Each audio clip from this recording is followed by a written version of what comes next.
time.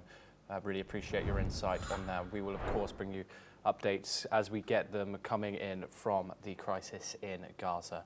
However, now we move over to the United States for our next story, where President Donald Trump announced he is considering allowing a major lawsuit against Federal Reserve Chair Jerome Powell to proceed, accusing him of mismanaging the construction of Federal Reserve buildings.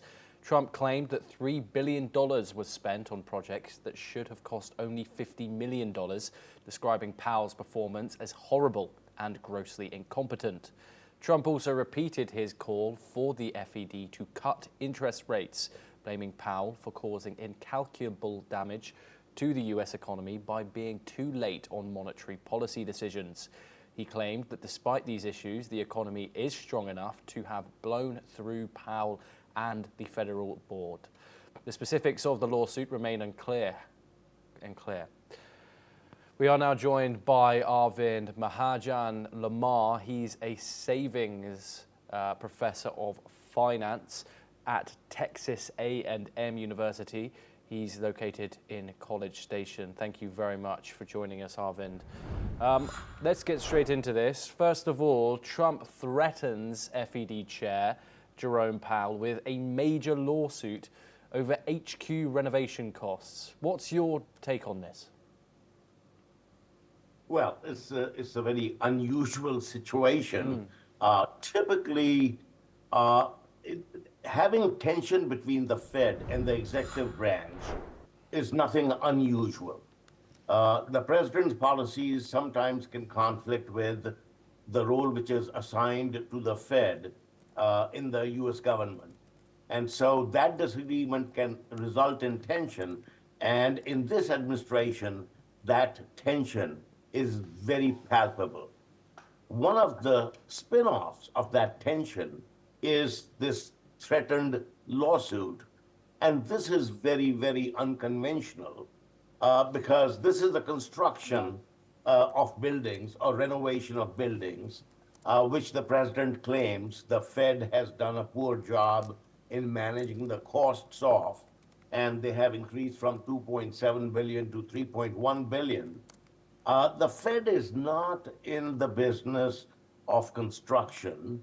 The president, of course, given his background, was in the business of construction and development.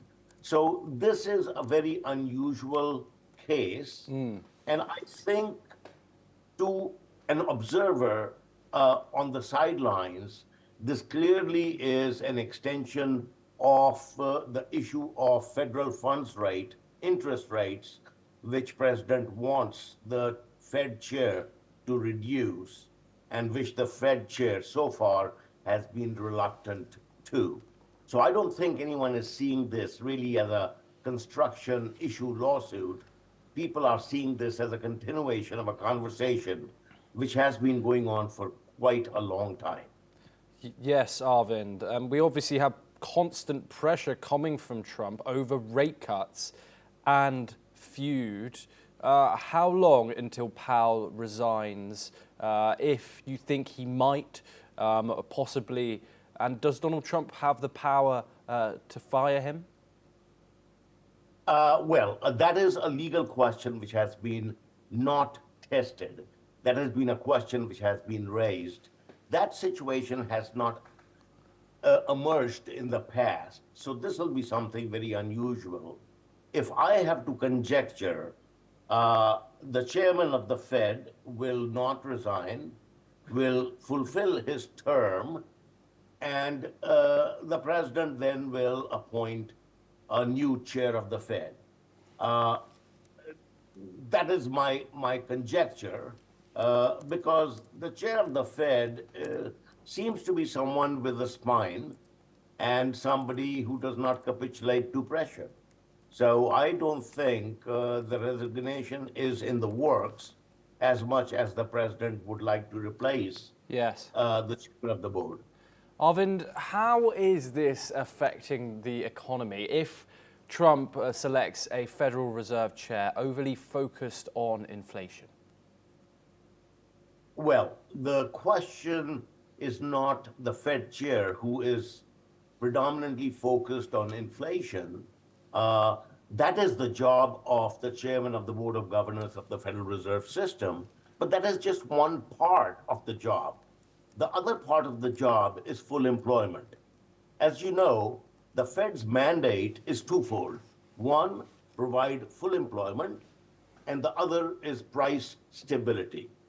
Price stability goes with inflation, but it's also the job of the Fed to ensure that there is full employment. And that is where the tension right now is, where on one hand, the Fed does not want to reduce the interest rates, Right. because it is concerned that inflation will pick up.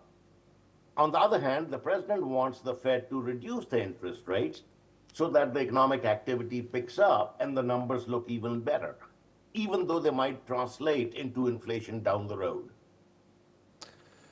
Arvind, thank you very much for your insight and joining us here on the program. Pleasure to get your thoughts on that. Thank you. We now